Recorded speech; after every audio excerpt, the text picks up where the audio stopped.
it's Neil from Engadget. I just want to do a quick video of the iPhone 3GS playing back 1080p HD video.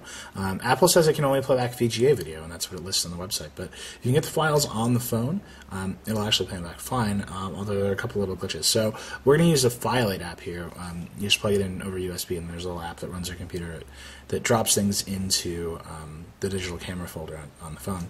So I've got 3 movies here. 2 of them are trailers right off the Apple website, and one of them is something I shot with the Lumix DMC GH1. So let's start with G.I. Joe, because this one works the best, actually.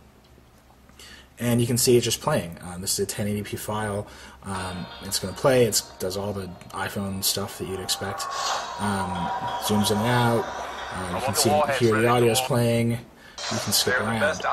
So that's great. 1080p video on the iPhone. And that's actually a pretty decent bitrate. I think it's right around 10. I'm not going to play Avatar right now. I want to say that for later. But if you crank up the bitrate, so this is actually a 720p movie I shot at the air show in Chicago. I can hear my friends screaming, and you can see that it's stuttering. This is about a 20 megabit per second bitrate video, and you can see that the phone can't really play it back. It's stuttering. On my computer, this looks fine. So obviously there's a limitation of what the hardware can do, but it's still trying to play it back. And then lastly, if we play Avatar, I think this is why the feature isn't unlocked. I'm going to play Avatar, and it's going to crash the audio driver. And it's not going to do anything when it crashes the audio driver. It's just not going to make any sound.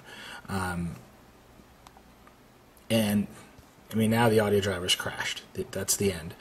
You can see that it's playing and there's no audio. And even if I get out of this and just try to open another track here, it's not going to play. It's done. The audio driver is dead and gone until we restart the phone. So obviously the functionality is there. Obviously the processor can handle it, but it doesn't seem to be ready for prime time because there are still these issues with maximum bitrate and sort of this audio driver crashing. But it's definitely interesting, and hopefully Apple will unlock it soon. So there it is. That's 1080p video on the iPhone 3.